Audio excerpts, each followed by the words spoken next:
Well, welcome back to the Garden Experience podcast. For those of you who are listening who are new, we just want to welcome you. Thank you for coming and listening. For those of you who have been listening, we are so thankful for your support and you listening. For those of you who are new, the Garden Experience podcast is all about the conversations that we have week to week. We're inviting you into the conversations that we have week to week as we plan and prepare for the launch of our church in 2023, which is really exciting. Last week, we introed the podcast talking about what it's like to record a podcast. And right before we started recording this one, we were talking about our very first podcast because we have a guest on today. But we were talking about our very first podcast. And, it was crazy. Like, to think where we are now and where we used to be. We've grown a lot, which is really exciting. I don't know if you remember our first podcast. It was, Armando, it was dragged out. Yeah. it was like you were telling our guest, Nathan Concepcion, who's an amazing worship leader and guy. We'll introduce you to him in a second. You were telling him, like, man, it was like 20, 30-second breaks in between a sentence. Yeah, we just didn't know what to say. It's like, and I was telling Nathan, I was like, actually, bro, like the hardest part of this, Concepcion, because we have two Nates today. We have a regular Nate and Nathan Concepcion. Nate will be... Concepcion was like, the hardest part was actually listening. Like, sometimes I was like, what did they say? Because I was so busy trying to hold that thought about something they said that, like, I forgot what they were actually saying in the moment. But the more we've done this, the more natural it's become to just like be able to actually carry a normal conversation, and not be stressed. Yeah, so it's we've grown a lot, which is a really great thing to see. But today, we're gonna jump into a conversation. We have a guest on today, Nathan Concepcion.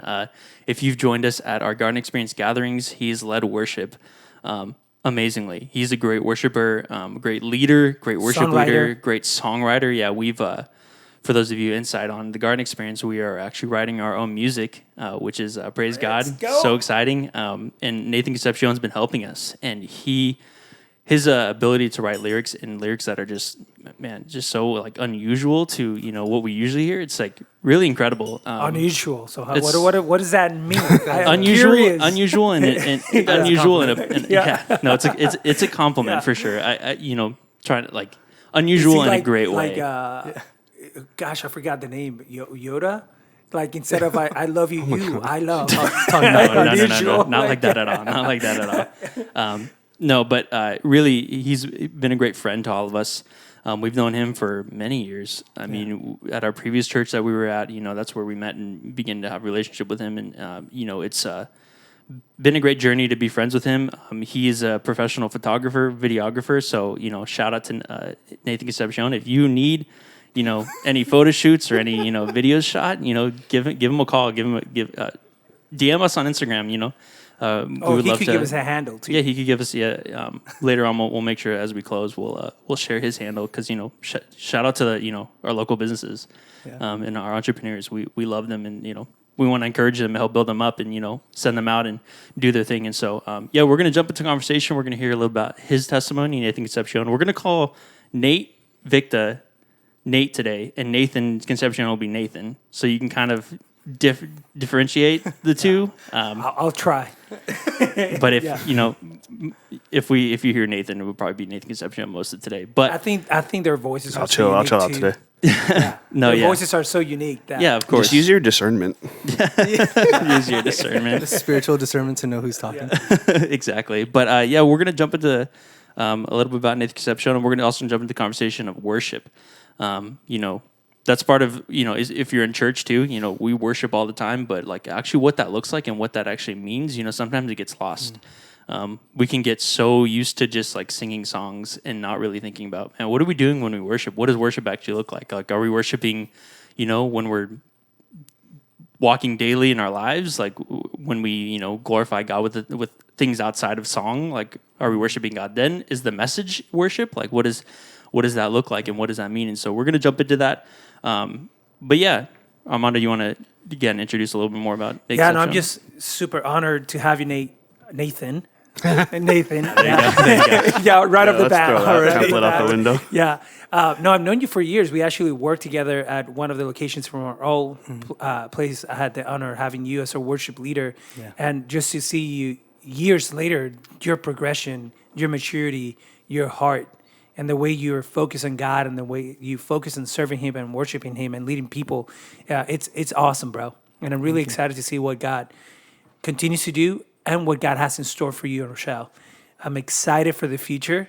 I really am. And there's selfish prayers that are personal that I won't share with you, but they're selfish. I feel like I know what they are, you know? Yeah, and I'm grateful you joined us today. I'm grateful for the way you lead us at our gardening experiences. Yeah. A shout out to the next one that's coming up this week, September 22nd, this Thursday. So come join us. We continue to behold our God, behold your God, part 2. Yep.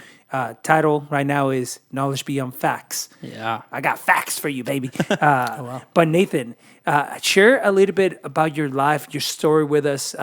Tell us about the first time you kissed a girl. No, I'm just kidding. I'm just kidding. Tell us like your journey with God. Tell us what got you into music, how you got into music, and so that way we could hear. I'm going to try to make this short, but we'll see what happens. Just be you, bro. But thanks for the kind words and all that. It's been a blessing to just be a part of your lives and be a part of your journeys and get to have you guys as friends. Even just being able to like lead worship in a different country at some point, like when we got to worship in Malaysia in 2018, like and that was impromptu. Like we're at a conference and we weren't even supposed to be leading worship, and we just happened to have a full worship team with us, and we did it, and we made it happen. So it was insane. Yeah, it's been a blessing, and then working with you, Armando, at our old church campus, and like getting trained by you, just dropping into the fire after 3 weeks of training. Oh yeah. Set up and tear down. If you know set up and tear down, shout out to you. If you're still doing it, shout out to you. Because it's hard. And I'm still doing a little bit of it. Yeah. Oh, that's why I feel it now. No, but I got 2 herniated discs, bro. I wonder where they came from. Yeah. You're insane. Yeah, it's true. Oh my gosh. Anyways, so my name's Nathan. I grew up playing music. I started playing drums, and I would play in church. I used to be a Catholic, so I used to play at Catholic church. My mom would sing, and so I got a lot of my voice from her. I really grew up singing karaoke, so that's kind of like how I guess I trained my voice, or how God used karaoke. What was your favorite song on karaoke? My go-to song was "Just Once" by James Ingram. So I grew up on R&B, so yeah. But yeah, I learned how to play guitar because I wanted to get a girl in high school, and now God's using it for His glory. Did He get you the girl? It got me the girl. Okay. So there you go, inspiring rock stars. Yeah. You could learn guitar. So you could do it. I started on tabs. Still, I'm not the best acoustic guitarist ever. I don't know how to read notes. I just I do chords, and God uses it. So that's all that matters. Amen. But yeah, in 2012, I had a point in my life, a low point, where I was diagnosed with moderate to severe psoriasis, and that I hit a low at that point. But I got this opportunity the next year to go to the Philippines on a couple TV shows. I hate sharing this, but I did it. I was gonna say it anyway, so I'm glad you did. Okay. Because this was one of the most fascinating things I learned about you when we were working together. I was like, you were a star, a reality star. I wasn't a star. Yeah. The show didn't pop off or nothing.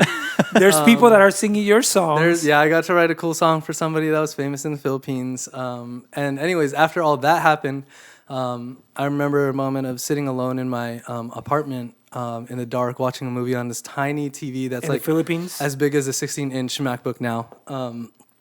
And literally, I watched during sunset. It became dark as soon as the movie shut off, and it was a pitch black screen. It was like a moment in the movie where the screen turns pitch black, and literally your only light is coming from the window. And I looked around my apartment. I was like, "What am I doing?" And I had lost touch with God. I remember before I had left, I was starting to go to a friend's church, who actually he now comes to my church, so big topsy-turvy. But he invited me to his church, and that was my first introduction into Christianity outside of Catholicism. And so while I was in the Philippines, he had reminded me that there was a church that they partnered with when they did a mission trip. And so I went to that church. It's called Victory Christian Fellowship. And it became home for me. And I always say I met God through the people that I became friends with there. And I ended up getting baptized while I was there. And then 2014. Okay.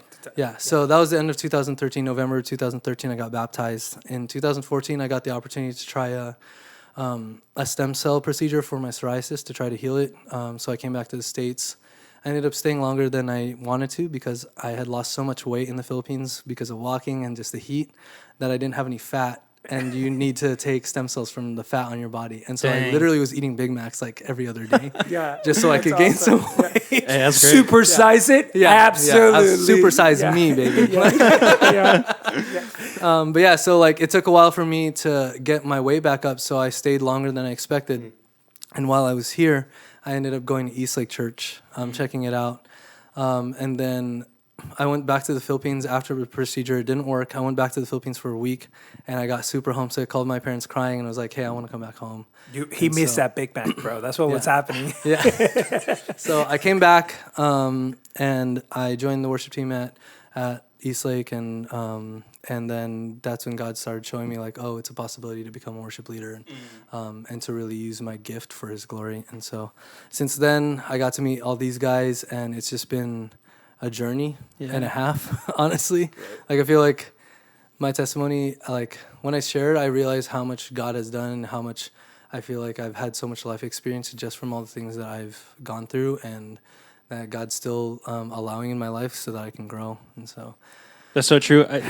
We talked about it. I think I probably mentioned you in conversation in passing at the Concepcion, but we've talked about too in even just in our series, Behold Your God, how what God allows in our lives really is for our benefit, and we won't see it until we get through that season or until we get over the rock. We talked about it in the last podcast as well, and it's like, man, that's such an interesting thing because when we do face the trials and we do face battles in our lives, and whether it's like health, physical, mental, financially, family, relationally, like all those things, we're like, man, God, why?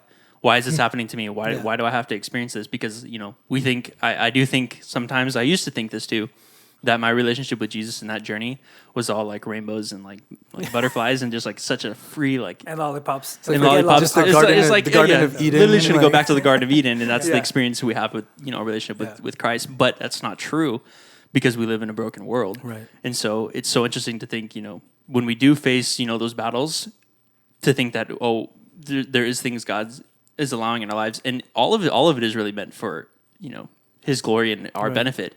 And it's like that's so hard to see in the moment too, because I mean I'm sure like when you face your psoriasis and you're in the Philippines or whatever, and it's like all these things you're facing, you're like, dude, this sucks. Like life is horrible. This feels hopeless. But it's like you're here now. Yeah. And like your relationship with Jesus has never been better. Like your success isn't like I don't think has ever been better. And it's like it's incredible to see. And I do want to ask you though, like obviously God used that in a huge way, to lead you to Christ, so that your foundation would be solid and to open your eyes to a new possibility that you never had imagined. Yeah. And He led eventually to your wife. Yeah. But during the time, like that was like hell. Yeah. So how do you deal with the pain? How do you get to it? And now 10 years later, after being in the Philippines and because it's 2022, 2012, like how are you now? And how do you deal with that?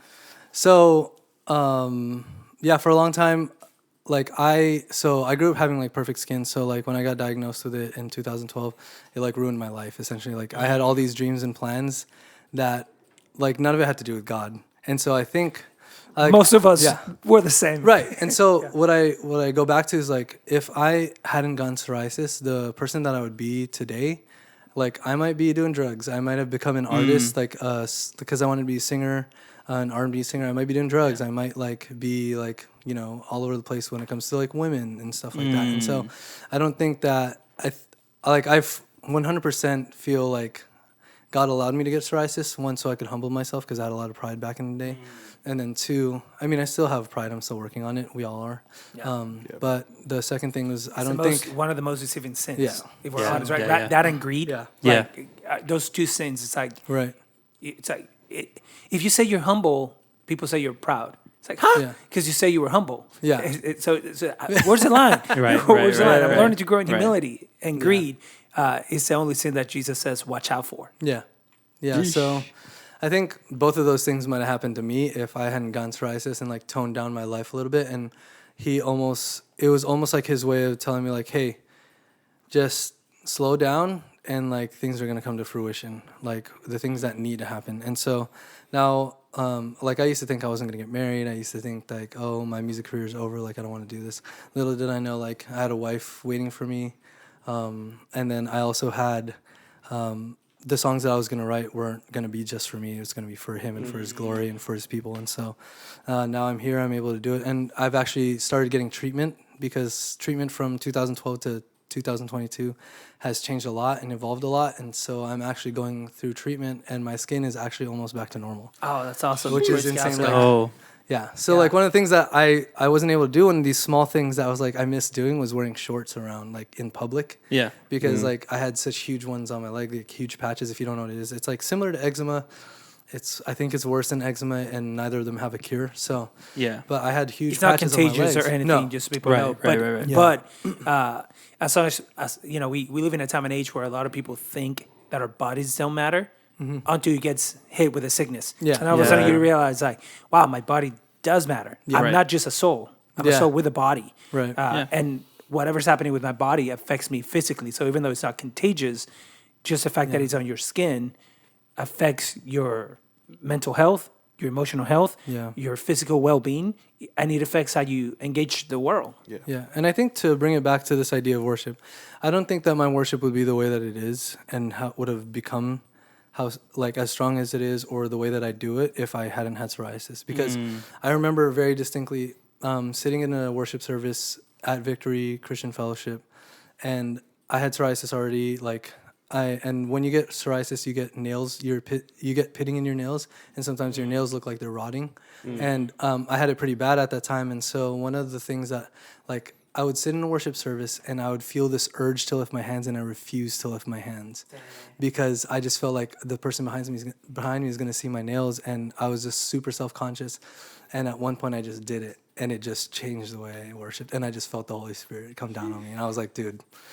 All right, God's doing something. Yeah. You know what's crazy about your story is that I knew you during this time, but I didn't know that part of your story. And sometimes we come across people, we have no idea what's going on in their hearts and not going in their lives. So I think one of the reasons that Scripture calls us to be kind to people is because we don't know what's going on. Right. There's a proverb that says something like, someone might be smiling, but in the heart, that may be completely disillusioned.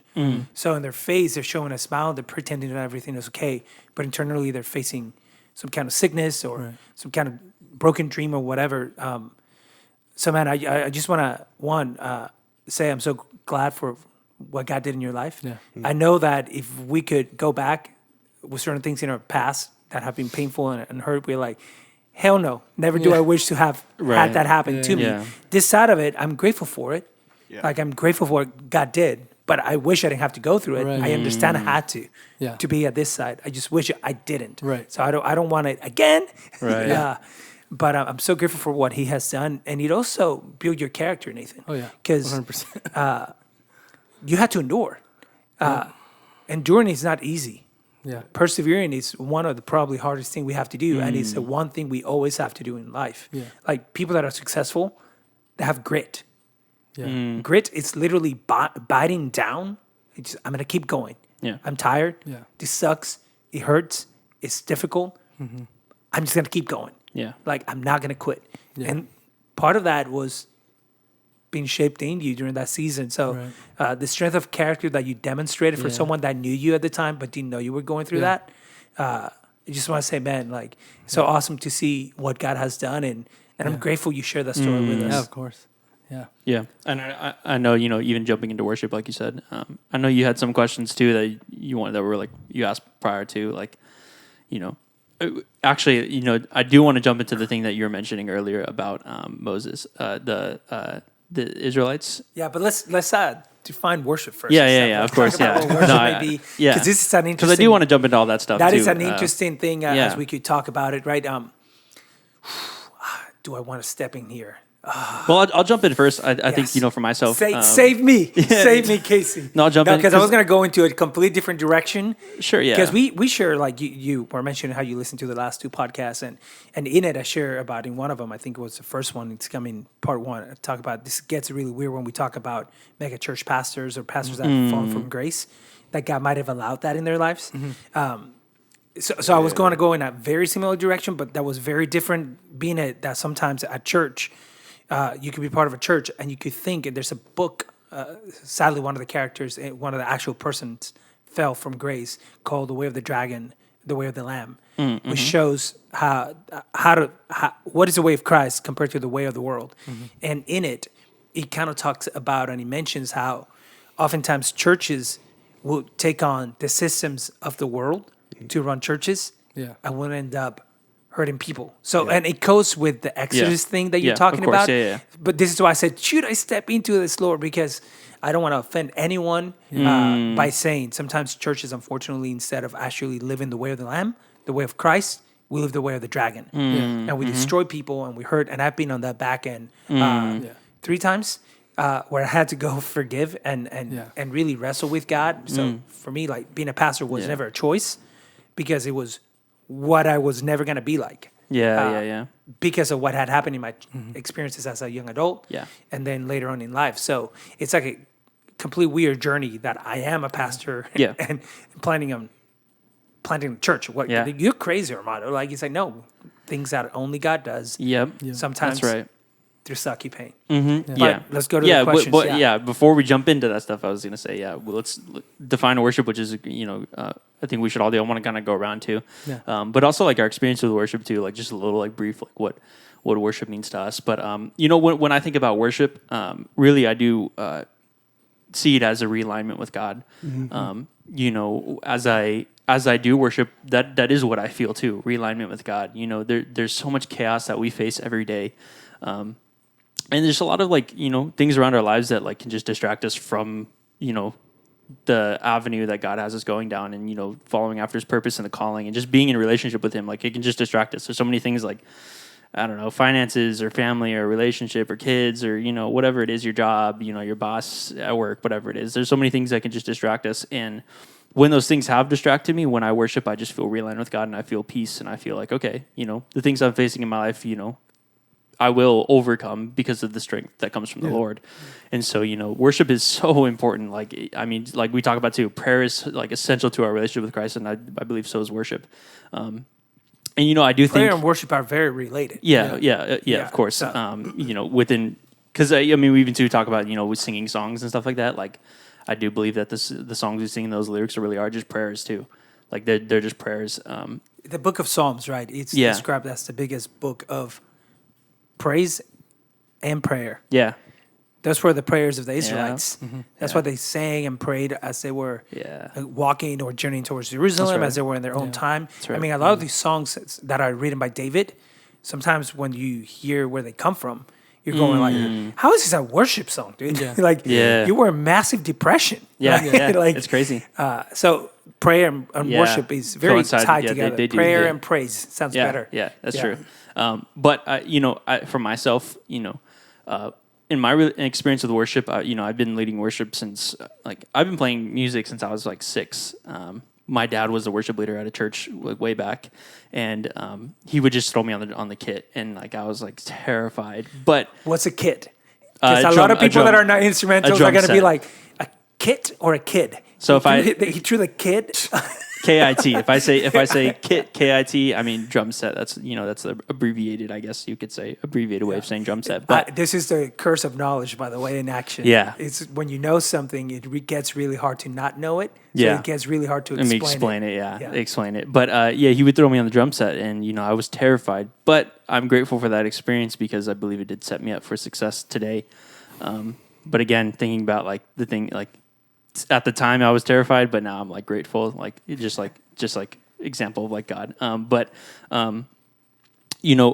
don't actually I don't sing at all or anything like that. I just play all the instruments.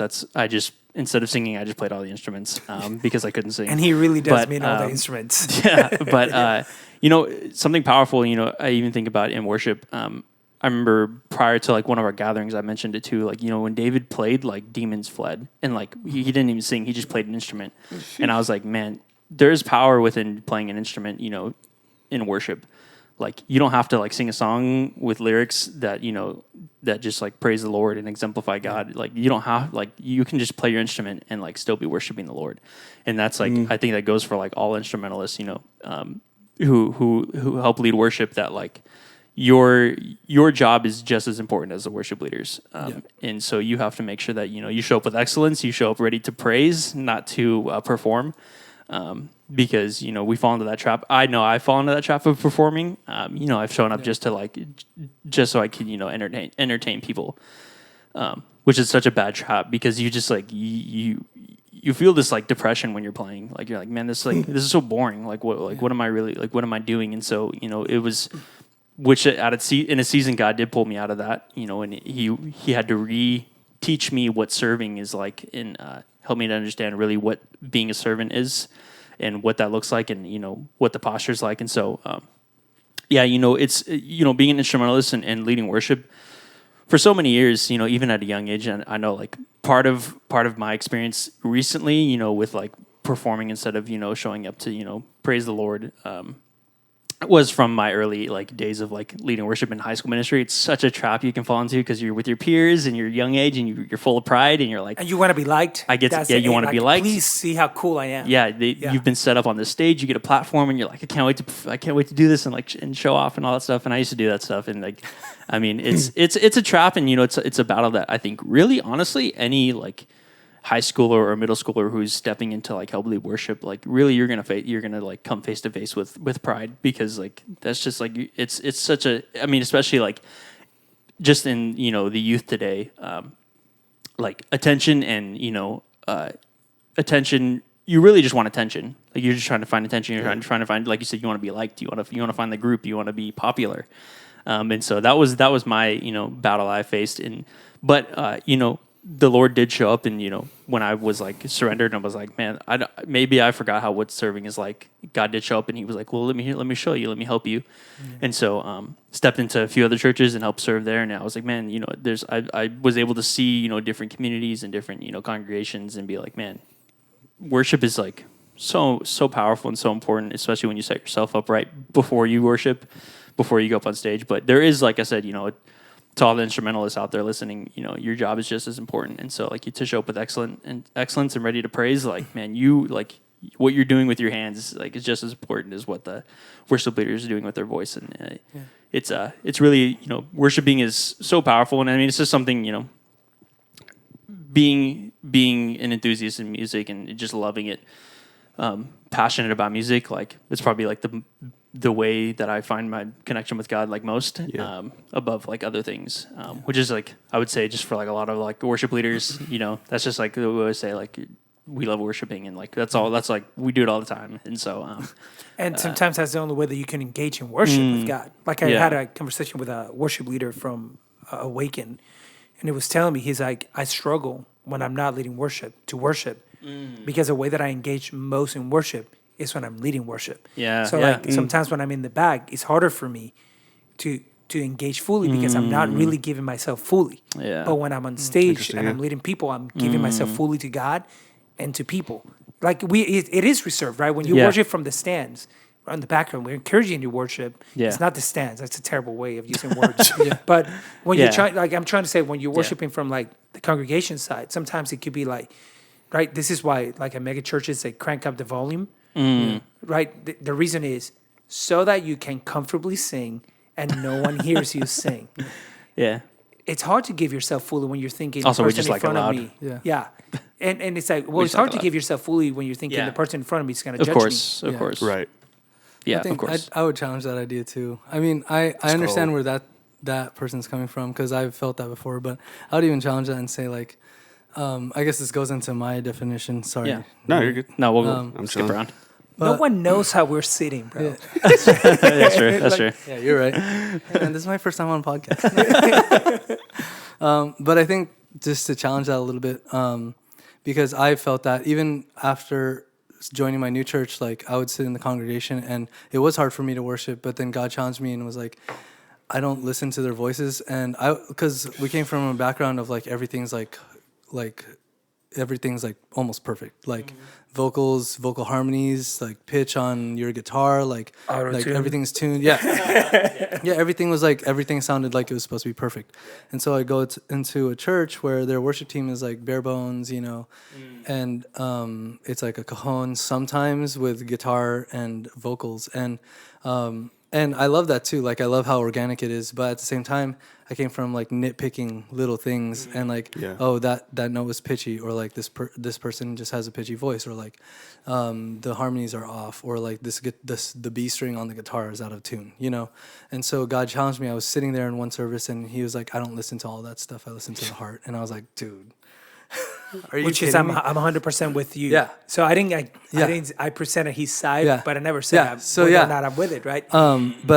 So like for me, my perspective of worship is it's a heart posture. And so the way that I see it's like a lot of people think it's a feeling or sensation or like a moment that you build up. But to me, it's a posture of the heart that it doesn't matter what circumstance you're in. And I still struggle with this of like, in different congregations or different settings, like sometimes it's hard for me to not listen to the little fine tuning of the worship team, God did give you ears. Yeah. So I have the ears. I have a gift that sometimes is a curse when it comes to worship, because instead of me listening to the heart or like looking for the heart of the worship, I'm listening to every little note, So, so for me, it's a posture of a heart, and that goes into the idea of that worship is also a lifestyle, because worship is no. Okay. Are you telling me that worship is just not songs? No. Yeah. So everyone worship. That's not watching is like, oh my. Yeah, I know, because worship is an opportunity. Every time you worship, it's an opportunity to draw near to God. Worship is an opportunity to draw near to God, and so that can happen in your daily life. Like, best example, driving. Okay. Somebody cuts you off, you could choose to honk at them and flip them off, or you could choose to give them grace and give them the benefit of the doubt, and the first option actually takes you. It's a worship away option, from right? It takes you away from God, and then the second option actually draws you closer to God, because you're becoming more Christ-like in that manner. And then if you flip them off and then go back to sing that worship song that was playing, it's like that's happened. Honestly. Yeah, or you don't flip them off, but mentally you're like just like super pissed. But that's a choice. That's been my struggle lately. Like it wasn't happening in Maryland. Maybe because it feels like people got worse at driving during the pandemic. It was weird. Like it feels like people are worse driving coming out of the pandemic. But anyways, Jesus, I love you. I hate that guy. God, I just want. So. Yeah, I think worship is a lifestyle in that it's a heart posture, but then it's also every opportunity in your life is an opportunity to draw closer to God. And so you could choose to do that. Like you could choose to wash the dishes before your wife gets home from work or something like that. And that's an act of worship because you're blessing your wife, things like that. Little things that we don't think are acts of worship can be acts of worship. Yeah, that's true. That's why even when you talk about praying, like I don't think prayer and worship are two different things. I think prayer is a form of worship, like if we're going by the definition that I've presented, Yeah. So that's kind of my take on it. Yeah. Because it's whole encompassing. Yeah. It's not just a thing, which is what the disservice of naming things sometimes does, right? Like, worship music. So you assume worship is music and that it relates to it. But in reality, like it's always been about your whole life in relation to the creator God. Who made it all? Like you could talk about reading the Bible, and like how I think you mentioned it in one of the episodes where you felt like it was like a chore to like have to read your Bible sometimes, and like I still feel that way too. Of like, but then you still have the choice of whether you're gonna go and read your Bible, if you're just gonna step away from it. And one action draws you away from God, and one draws you closer. That's right. Yeah. And so even when you don't feel like it, because worship isn't a feeling either, like you can still make the choice, right? Yeah. So that's so true.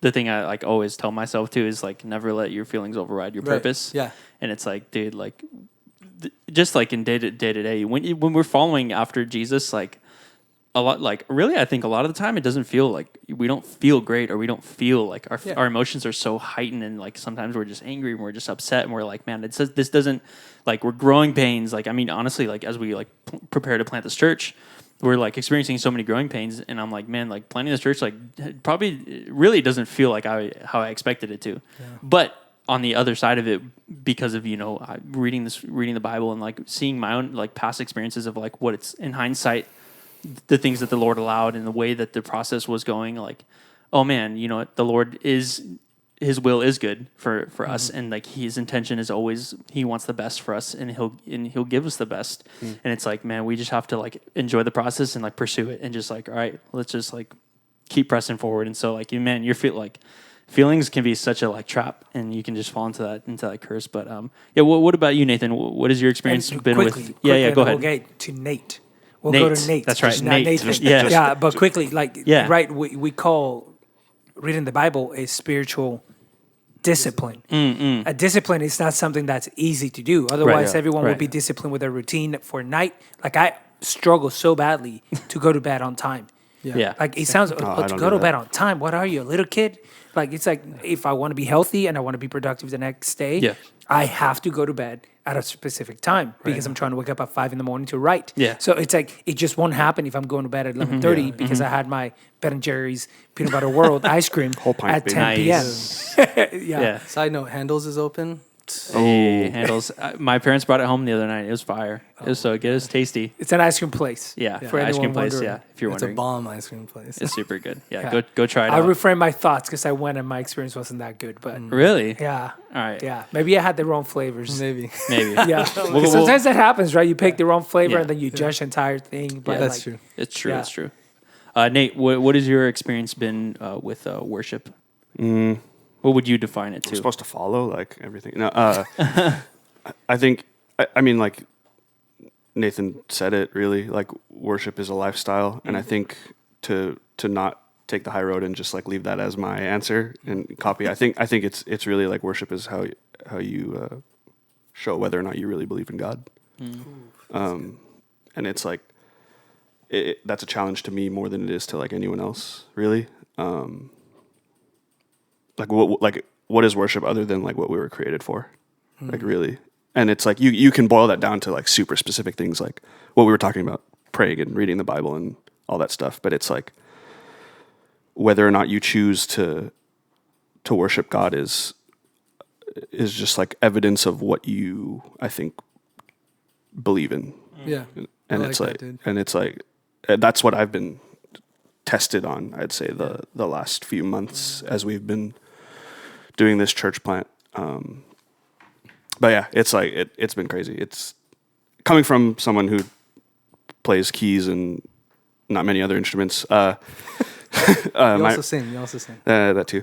although he doesn't want anyone to hear him. I'm not so like I don't know. I won't carry that anymore. No, I think like talking about instrumental worship, vocal worship, worship as a response to God and what He's done. Like that's the one thing we say all the time, right? We hear that a lot. Worship is our response to God for who He is first, and then like what He's done. And we say that, and I say that, and then there's a day I'll wake up where it's like, I'll read and pray like later today after I sit and do nothing for a couple hours, and it's like. Is that who I want to be? Like, and you think of yourself, and you call yourself. This is for me. Me. I call myself a follower of Christ, a leader in the church. And there's some days where I'm like, I'll get to reading, like, kind of tired. And to many people, it's like, Mom, I'm struggling with something like huge. Like that's nothing. And I'm like, well, I mean that's evidence of whether or not I truly believe in God. Yeah. How big is your God? Right. Yeah. If my problem is bigger than my God. If we say like if we say that we're fully dependent on God, but we don't want to spend time with Him, then it's like, did you just lie? Yeah. Dude, to build off what you're saying too, I got this idea that like worship is an overflow, right? Like we've heard that a lot of times. But I think because you're saying worship is a result or a response in like what we believe. And what about the idea of like it's a result of what we're doing in our relationship with God? Mm-hmm. You know, since it is an overflow, it's really that overflow is a result of our daily practices of us like going to God, of us praying, of us reading our Bibles, of us worshiping to worship music, things like that. It's also besides the overflow because there are times where we all feel dry, right? There's times where like David says, "I'll bring a sacrifice of praise." Right. Like in that moment, he's not really overflowing. Right. He's sacrificing. Like same thing with spiritual discipline. It's that moment of, I think it has to do like what you said earlier and what all you guys have been saying, the posture of our heart, the recognition of who God is, what he has done, and then doing what David did to himself, which is like preach to yourself. Like, why, oh my soul, are you so cast down? Put your hope in the Lord.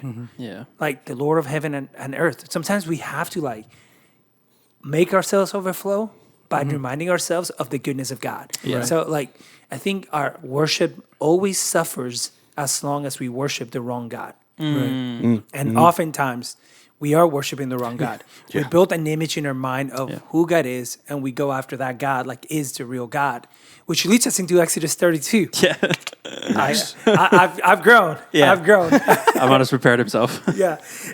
No, but it's like all of a sudden you realize like my worship is going to be reflective of the God I serve. Yeah.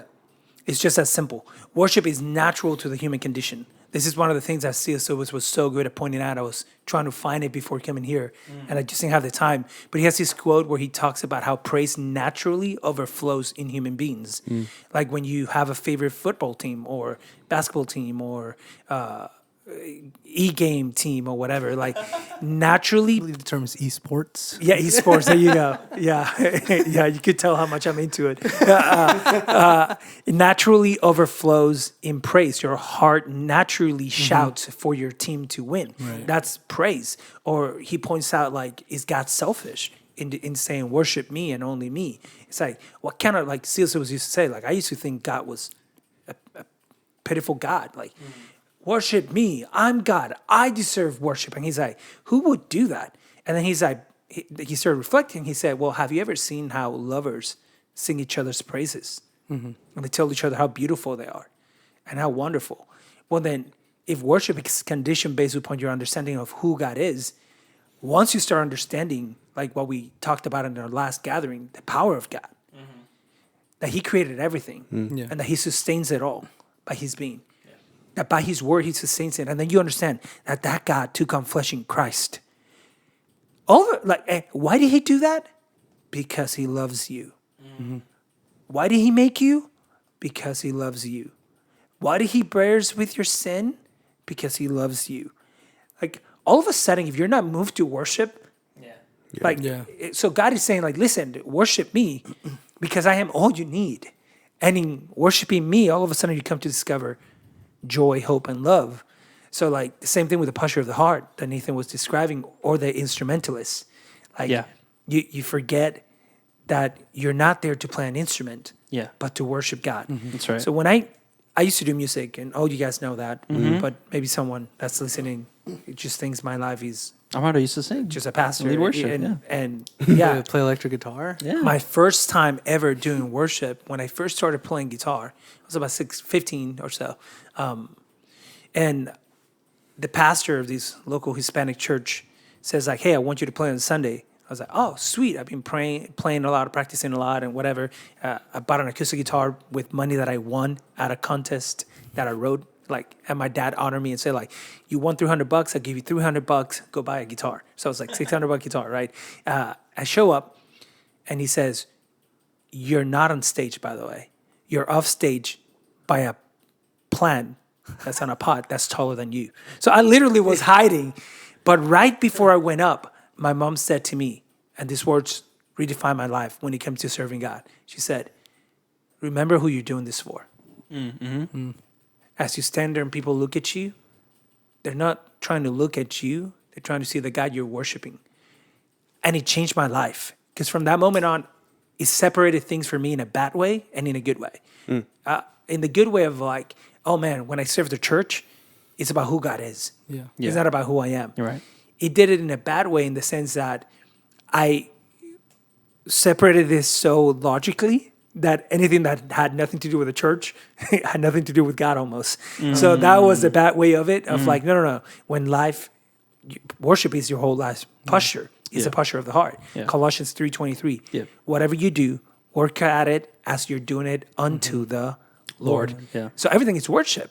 The way you wash the dishes for your wife, are you doing it begrudgingly so that when she comes home, she doesn't nag you that the dishes are there? Because at that point, it's not worship.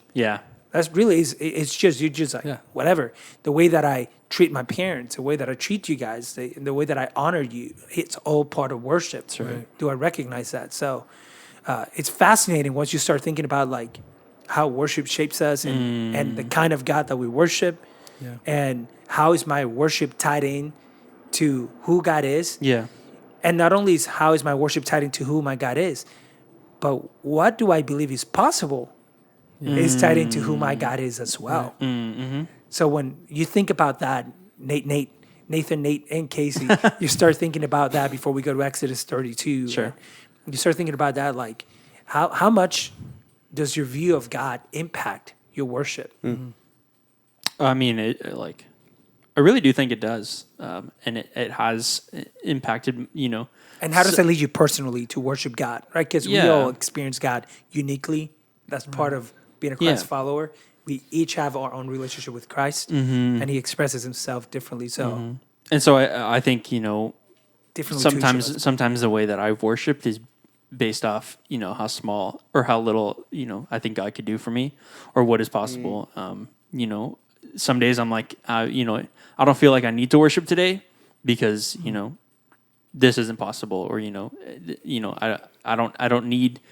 It's almost like maybe I don't even like need anything from the Lord almost. And so it's like, I don't, today, I'm okay today. Like, thanks God for like being there, but I'm okay today. I'll worship you when I need you. And so I think that maybe a lot of people fall into that trap as well of like, it goes with too, praying or like even just your relationship with Christ of like, when I'm only in dangerous situations, He is my insurance that, I won't go to hell because I've sinned or I've done this. And so I think it also like coincides with this idea of like, I'll only worship God when I need Him. Or like, when I do need God, maybe it's for something like small. Like I won't worship Him for that because maybe I can handle it myself. I can do this myself when it's like, I'll only worship God when I need the large things, or like, man, we're praying for a building or we're praying for a name of our church, and we're like, okay, now I need God. Now we need to worship. Now we need to pray. And it's like, no, like that's not like a genie on a I'm gonna rub you God the right way and so I can get my wish. Yeah, no, no. Christine fight it. Yeah. No, but if they can't see my face, but everyone saw that, I was like, oh no, Armando's trying to hold back. No, but I think the idea is true though, that like I can get my wishes that they can come true, and then like we do, because I have heard that idea often, that like we treat God like a genie, like only when I need Him, and like when I need my biggest wishes. And it's like, no, like that's not like Nathan Concepcion was saying, like this is a lifestyle. Like God also wants to be in the intervene in all of your things, in the smallest of things. Man, I need gas today, or I just need a little bit of money, or like I gotta wash the dishes, or I gotta do this. Like God wants to intervene in all those things and be like, how can I be with you, through those things, and like how can we posture ourselves in a way where like we're worshiping God through all the things that we do, because we've talked about it in past podcasts how we've separated our lives secular and holy. And we separated ourselves from writing music. It could be owning businesses. It could be, whatever you're doing on like your entrepreneur business or whatever it is. And then you have like your church, and you have, your prayer life and your worship life. And it's like, no, God wants those things to coincide, and He wants to be in the middle of all those things. And so I do think that, I have fallen into the trap. Yeah. And the things, like all the things we've been saying is still battle them every day and face them every day and struggle with them. But like, I have seen myself only worship God like when I need Him, or when I need the big things, or that's when I need to worship, because that's when God will hear my cries, or that's when God will pay attention to me, when I need those big things and when I start worshiping Him. And then the other times, like Nathan Concepcion brought up a thought prior to like our conversation last time, like when we talk about the promises. Once we get those promises, we act like we're the God now, that we can, obtain those promises the way we want to. And now we're God, and now I can, like, in my timing, I'll get it, and I'll make sure that, what I can do, I'll do what I can do to make sure to obtain those promises, or whatever it is, whatever things like God's promised you. And it's like, no, like we still, like, God is the promiser. Like we have to look to Him, not the promises, not put our focuses on the promises. And the promises are not even about us, ultimately. Yeah. Let's think about that for a second. Yeah. The promise is not about us. Right. We have this human self-centeredness that everything is about me. Right. Like, none of you think about me when I'm gone. maybe once in a while, like, oh, it's time to pray. God, let me pray for the church. Then you think, like, that's just the way we are, right? Like, we just live in that reality that we live focused in ourselves and what's going on. And the same thing is with, like, what we were just talking about. Like, like the promise is about me. Once it's done, I will be complete. It's like, no. The promise is about God's purposes and what he wants to accomplish. It is ultimately about who he is and what he's doing. That's right. We just happen to be the ones that he's using. Yeah. Right. The ones that he decided to bless so that we could be a blessing to other people. Yeah. And so that even redefines how we understand the promise. Yeah. So that we could be good stewards of the promise. Yeah. Because we could be bad stewards of it. Yeah.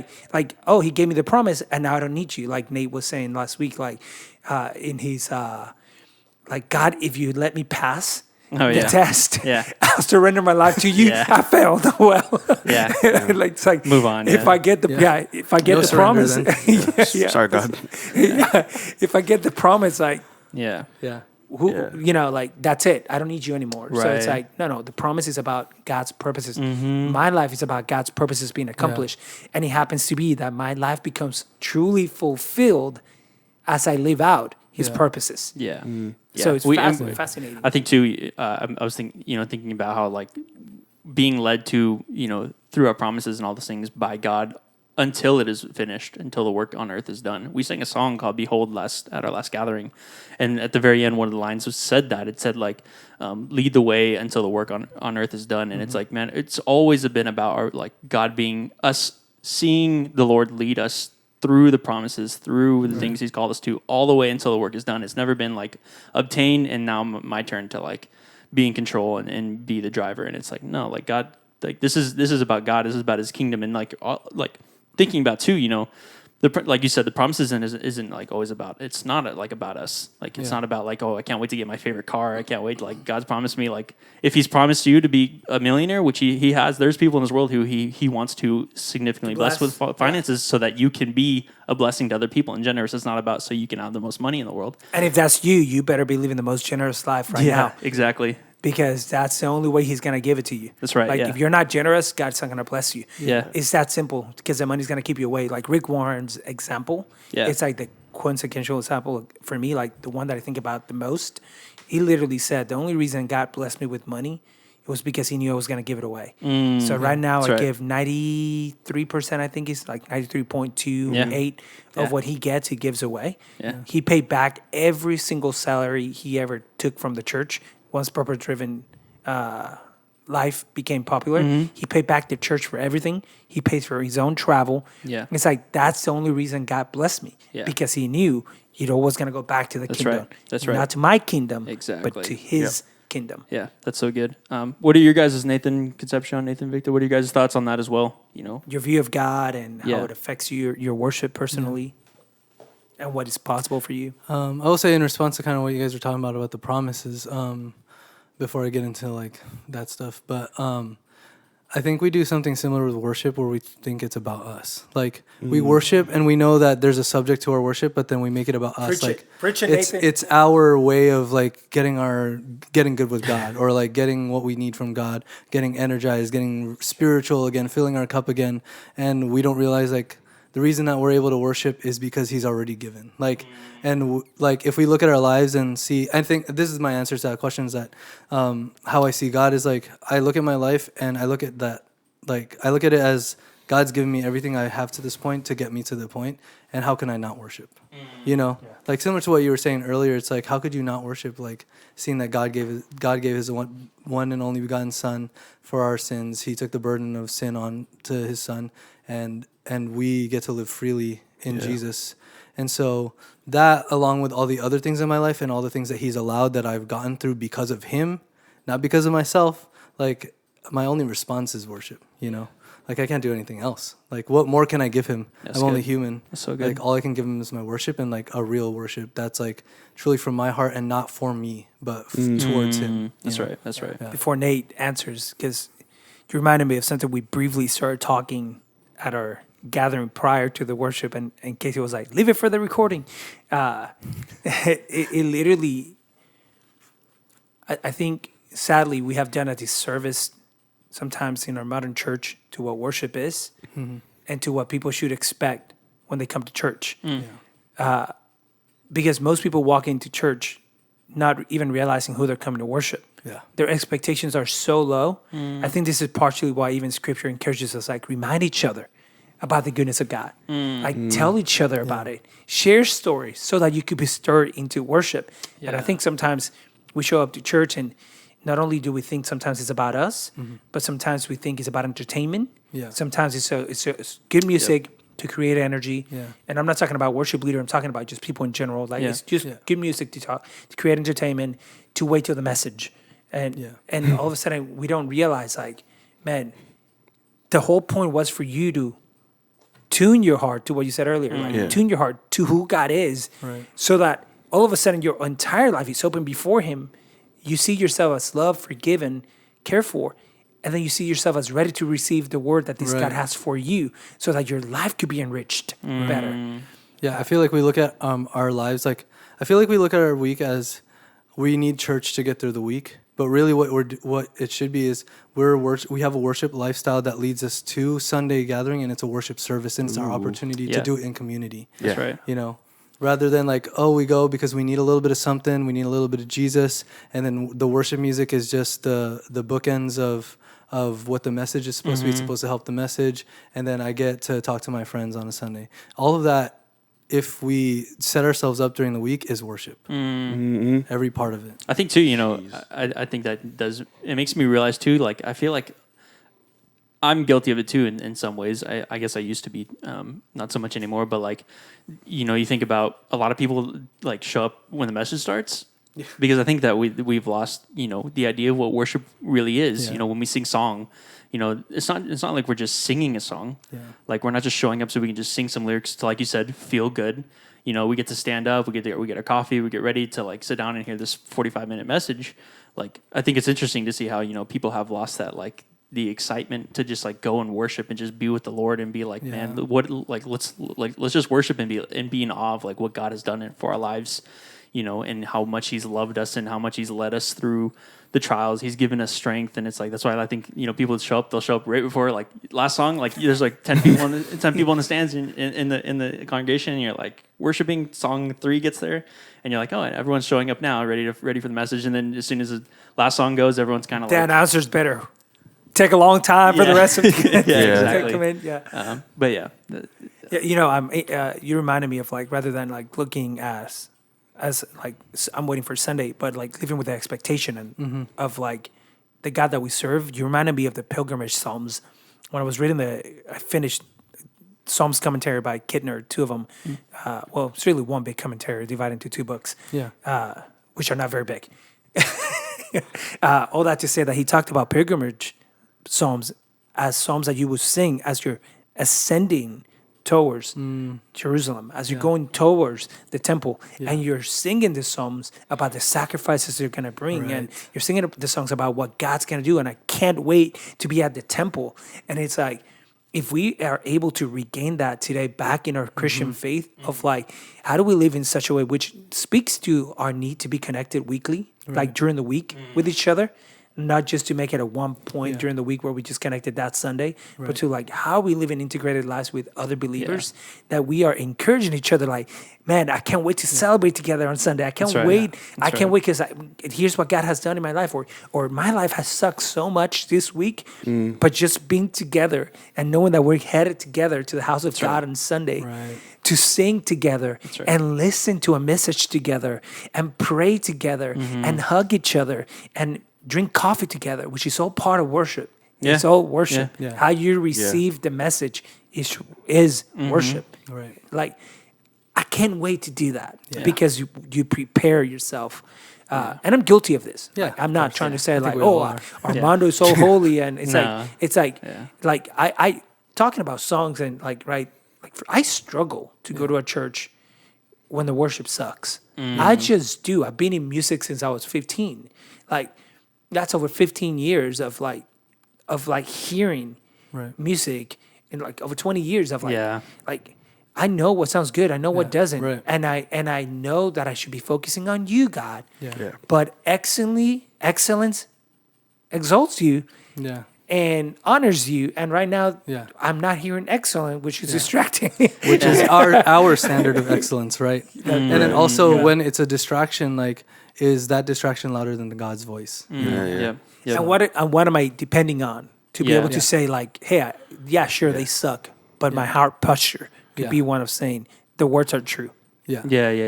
That's so good. It's like, and you can see, like, maybe you look at them and they're pouring their heart out on the stage, and that's the worship. Even if their voice isn't good, even if they keep fumbling over chords and stuff like that, like, the worship is still there and it's still fragrant to God. Yeah. And if you do feel called to worship leading or music or anything, please get good at it.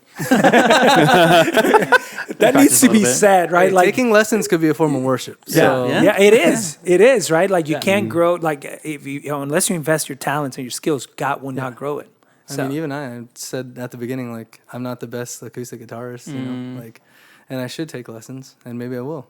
Yeah. But when you play what needs to be played. You're not trying to mess around and trying to distract people and trying to, like, how do you play A major? It's not like you're always struggling to figure out what to play. You know exactly what to play. I'm aware of my limits. You're not going to be a solo guitar player, like Pat Metheny or someone like that. But that's not what God requires of you. Through worship, you know? But I do think too, you know, like when you show up as an instrumentalist, because I've been guilty of this, and like I can attest to this, is like showing up like not prepared, like you can maybe not be like so proficient in an instrument, but you can show up with excellence because you know that you're worshiping God, and you know what the situation is. Like, this isn't like I'm not here to perform. I'm here to praise, and I'm here to like lead people in worship, which is like I'm not here so that I could play. I'm not here to I'm not here to perform and like try to show off. Like, you can I'll enjoy it. Like, let's be honest, right? You still show up, and you still show up with excellence. And so, like, you know,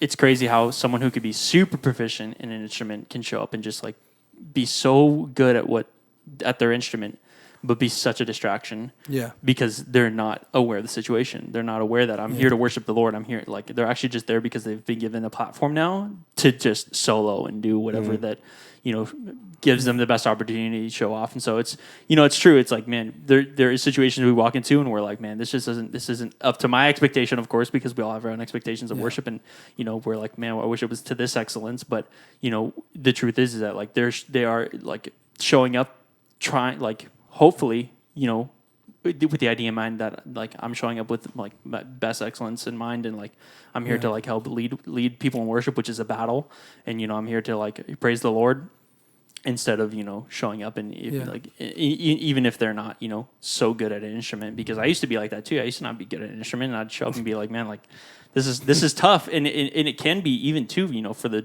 worship leaders, like distracting, like, because you're like, man, this is hard. Like I'm not as good at the instrument, and like I've been given a song which, you know, in CCM today can be so like there's a lot of songs that can be, you know, tedious and very just like chord changes and stuff like that, and you know you go from like major to minor and all, or whatever it is, and it's like, man, this is hard, but like, you know, you're still showing up with just excellence and with the posture of like, you know, we're here to worship the Lord, and if I mess up a chord, like, you just move on, and you're like, we can still continue forward. Don't stop.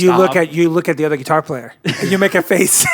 No, I think too with excellence, just for like the listeners who might be like worship team members and doing that, I think excellence doesn't mean perfect.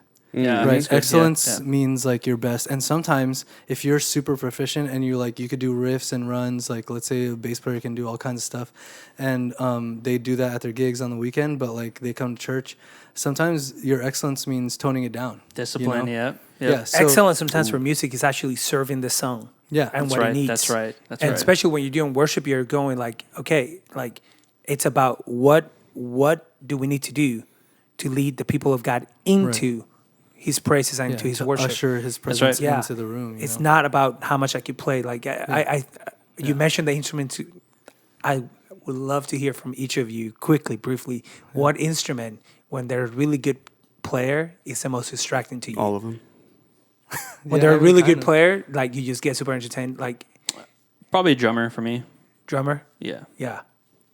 I don't know. Because I just play basic acoustic and sing. I just think drummer, because harmonies for me maybe are distracting. I think for me the most distracting instrument is the bass, when you get a really good bass player who just can't play the roots note. Like, dude, you do not have to do runs. Every bass line is one other note. 8 notes. Like, you don't. I get it. You could slap the bass, but it's a slow song. It doesn't. It doesn't need any of that. The bass player for me, it's like the one person's like, it's so true. It's so true. Such a side note, Yeah. What are your thoughts on like the question we asked? Yeah. What was the question? How do you see God and how it affects your worship? I think. There's so many side notes before. There's so many like things I wanted to add on to like all the different side notes that we talked about, but they're all like, it's all gone now. Like I just forgot all of it. Like the way I view God is the question, like, or how does the way I view God affect my worship? Yeah. Oh, I mean, we talked about worship not being a sensation, but the way I viewed God made it that way.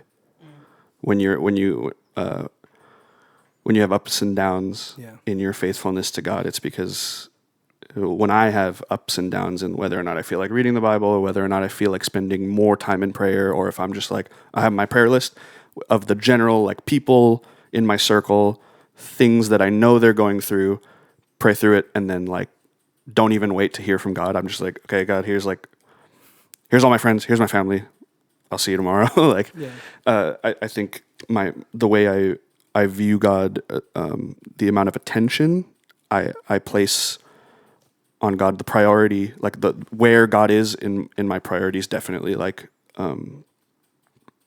will affect whether or not I'll feel like spending more time with Him or not. And that's something like obviously discipline that I had to. I'm still working on getting over.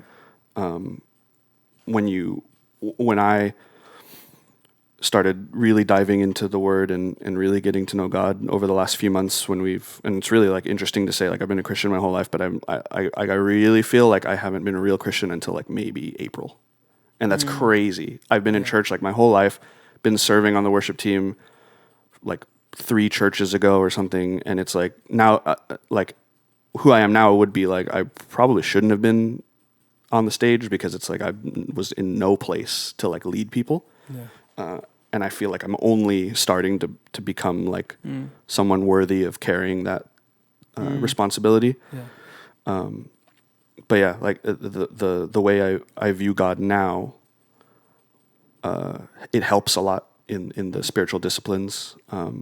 It's not too much of a fight anymore. Like, will I pray a lot today or will I not? Will I read my Bible today? It's like what I talked about however many podcasts ago, or I don't even remember when it was, but when I talked about it feeling like a chore, it's not so much that anymore. I think it's because I've internalized the conviction, I think, and it's more like how much do I love God today is really like that's a better question to ask. Is a better question to ask. And because we always say like, I'm busy, I'm doing this, I'm doing that, like I don't have much time, and it's like, I mean, kind of do. It's just whether or not you choose to prioritize spending time with God. And I think, Nate, rather than asking how much do I love God, because it's what you said, right? It's saying that's a good question. I think actually the better question is, where am I that God is present with me right now? And I think that's the part, like even right now, if we were to stop for a second and just like recognize God is with me. Like He's not going to be happier with me if I do my laundry list of spiritual disciplines that I got to do. He's just going to be happy that I'm with Him. And sometimes it's recognizing that, like, okay, I'm becoming more aware that your presence is with me right now.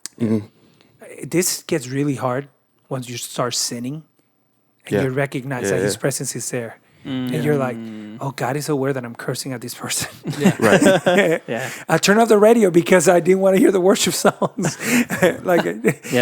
But He welcomes me there. He's not saying, I'm turning away from you. He's saying, I dealt with that at the cross. Actually, I want you to turn to me and just recognize that your anger, I want to meet you there. That's right. And that's a hard part for us to recognize at time. Like, how do we become aware of God in every moment of my life? That He's with me. He never leaves me. And therefore, it's not about what I do or don't do. It's about what he has done and what he says for me to turn to and depend on him. Yeah, that's right. It's hard, though. Yeah. Oh, it is. And you were talking, Nate. Yeah, I mean, going to when we were talking earlier about how people show up like for the message at church and stuff like that. It's so like, and I had so much like to say that I don't even remember like much of it anymore. But it's so interesting to me. How people like show up late, they miss worship, and I mean, me being a musician and me having like my only job in church having been like music, duty, I should say, having been worship. It's like it sucks. You're like, I wish you were here to like worship God, but priorities are different for people. But I think sometimes I've said to myself in those moments, I wish you were here to see me. Like, definitely before perform. I think most at least of you're honest enough to admit that. Most of my worship a career, lot of people just won't. Right. Yeah. Most of my worship career has been like I wish you were here so you could hear how well we are like doing this. Right. Yeah. But then only recently, I think, since we've been doing the church plant and I've been able to go to like multiple places. You know, we'll get gigs every now and then, which is, you know, a blessing from God, sustaining us, provision, and we'll go to places where it's completely voluntary. Yeah. But it's just like, it breaks my heart when you see people like stare at you. Before, okay, I'll say like when as people on stage, it was always just like, man, why are you staring at me? Like I wish you were more outwardly expressive of your worship. And it was maybe before that was like a selfish thing to say, because I'm like, I want you to be worship. I want what I want to provide. know that what we're doing works. Yeah. But then now, like going from what we were saying, it's like, dude, like I just imagine like being out in the crowd and seeing people just like kind of staring at the worship leaders. I just imagine like God's just like in the room and he's just staring at them and like he's like, what are we doing? Yeah. Like you're just standing there and it's like maybe you're worshiping in your heart and you know nobody can judge you for that. But it's like I still kind of am, because it's like if you really were captivated by God, you couldn't contain it. I think. Yeah, man. When you said those words, but rather than God standing there just saying, "What are you doing?" I felt like what if God is standing there with his arms open? Yeah. And you refuse to embrace Him. That's what you like. I shudder inside when you said that. Yeah, that's like, what I imagine, and it's not like a place of anger. It's just like a heartbreak almost. Yeah, it's like you're burdened for them. Yeah, I'm burdened, and so I think how I've raised up how I've developed my relationship with God in private is now starting to like affect how I wish for other people to have the same thing.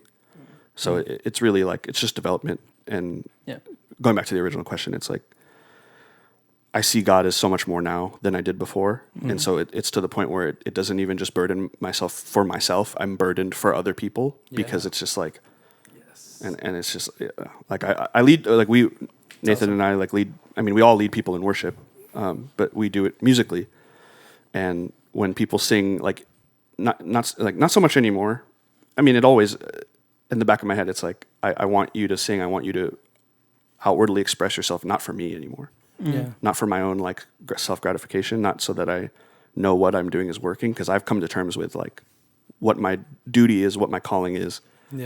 It's like it's because I want you to experience God in it, and we do this for the glory of God, but also really for people.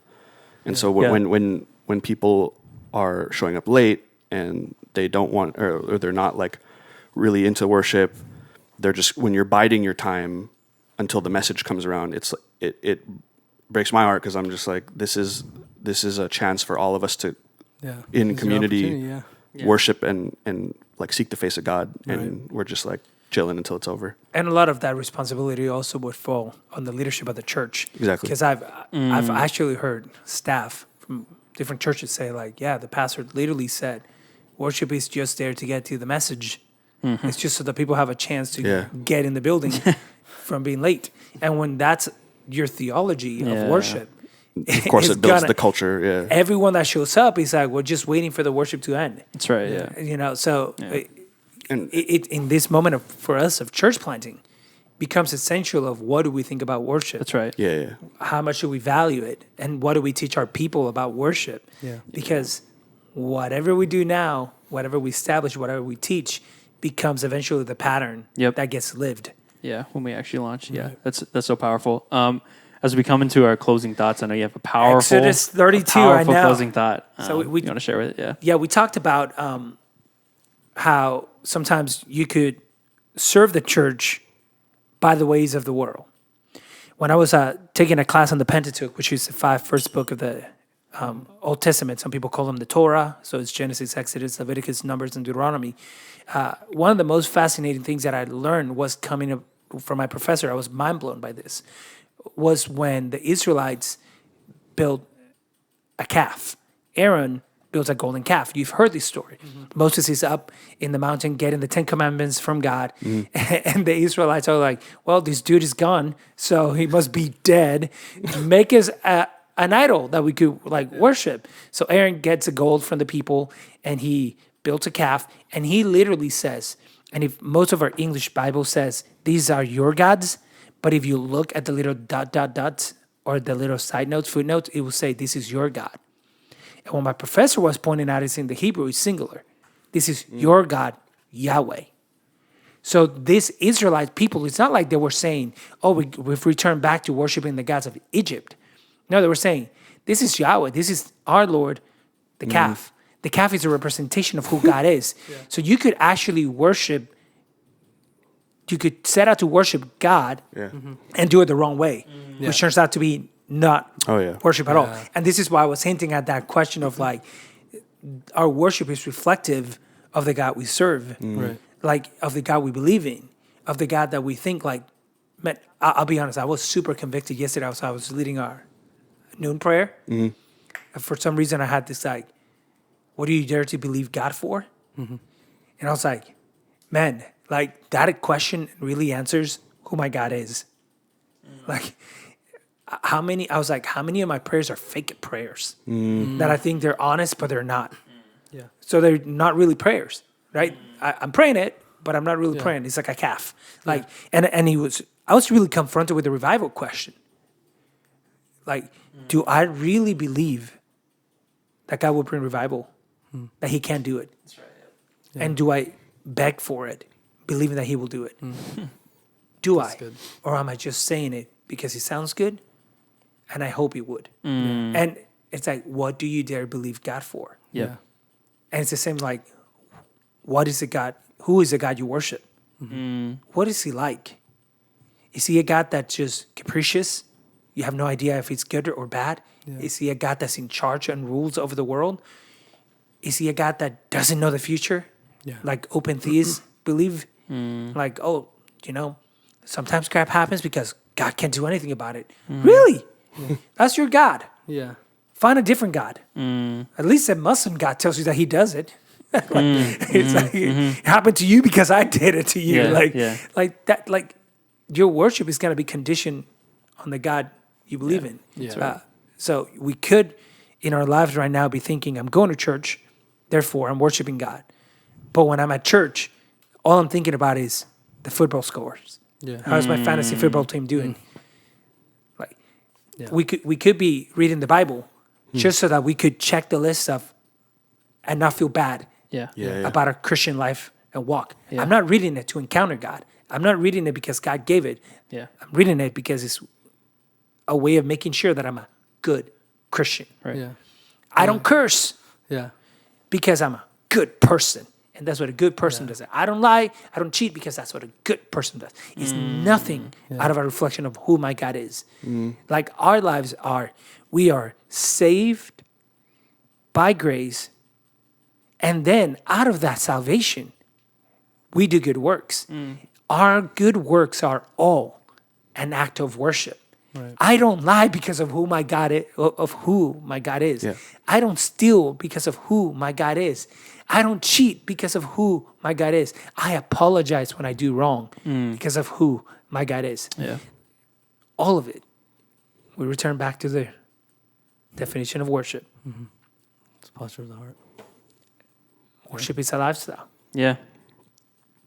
How's my heart? How do I believe God?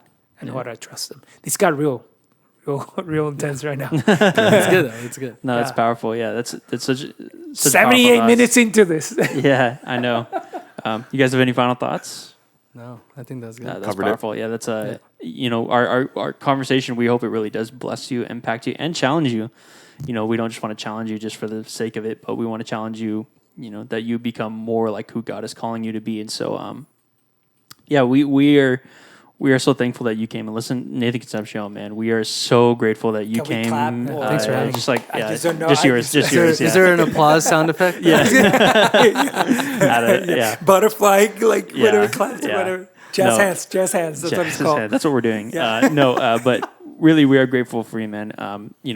Even as give we us your handle, by the way, too. Yeah, Sorry. even as we plan and prepare, prepare and plan our church, for you to come and join us as we do our monthly, but now bi-weekly services, and as we continue forward, we'll do weekly services as we get closer to the launch. But we are just so grateful, man, for you helping serve alongside us. You really have been a blessing, and I think we have seen the result, of your service, within our services. The response of people, man, they're just blessed and grateful that for you just serving with us. And so your voice is beautiful. Your playing is great. You do a fantastic job leading people in such a unique way. And so we are so grateful for you, Nathan Concepcion. He is, like I said, he is a professional videographer, photographer, shout out. He's a great worshiper, a great leader, a great friend. Songwriter. Yeah, make sure you go follow him. What's your How many little lines that we have to add to? Yeah, I know. Oh my God, you're just It's like 5 or 6. Yeah. But what's your handle? I guess social media. You could find me at Nathan Concepcion, CONCEPCION on Instagram. Yeah. Yeah. We'll throw that in the bio of this podcast as well. Our next experience is this Thursday. Yeah. 6:30 p.m. You don't want to miss. Doors open at 6. Yep. You want to be here. Yeah. God's going to be here. Yeah. His word's going to be moving. We're going to be in relationship, and there's going to be some awesome food. So here's a couple things also we want to share with you. Here's a way you could actually help us on this journey. Be praying for us. Yeah. Mm-hmm. Like be praying that God brings us the right resources, the right people into our team. Yeah. Charlene and I are actually headed to Texas in October to meet with a church planting organization that could open a lot of doors for resources and connections. So be praying for us over that. Yeah. Help us by partnering with us as well. Like maybe this is something God's calling you to. So choose to partner with us as you do this. Like you partner by prayer, but you also partner maybe by finances. Maybe God is putting in your heart to when we are able to legally receive them to say like, oh, yeah, you know what, I want to help plant this church. Or by yourself, you have been gifted. So maybe your calling is at a church to give yourself in such a way that your leadership highlights. That's right. And the last one is help us promote this. Yeah. Spread this out to people. Yeah. I did my 3 Ps. That's great. Nice. Prayer, partner, promote. Yeah, we really do appreciate all the support you've already given us. And if easy way for you to also, if you want to partner with us on our social media at the Garden Experience SD, you'll see a link tree in our bio. There's a connect form. That's a great tool for you to get connected with us, and we want to get to know you. And if you want to partner with us, that's a great way to do it. You'll also find a prayer form. We would love to be praying with you and for you alongside as we do the 21 days of prayer, which is really exciting. And just as you promote too, our Instagram is a great way. You can follow us there, and you can also use the posts we post. You can share them and all the cool stuff you can do on Instagram. But like I said, this Thursday we'll be meeting. It'll be such a great time. We're so excited. Every time we meet, we're so excited because, of course, we are expecting of what God can do and God showing up. And then just to gather and just to be in community and build friendships. And so Nathan Concepcion will probably be there so you can go say what's up and say, great job on the podcast. We are so grateful for you listening, for the new comers. Literally and also, tell him how he saved the podcast. He saved the podcast. Hard carry. Yeah, I know. We are so grateful for you. And we can't wait to see you at the Garden Experience.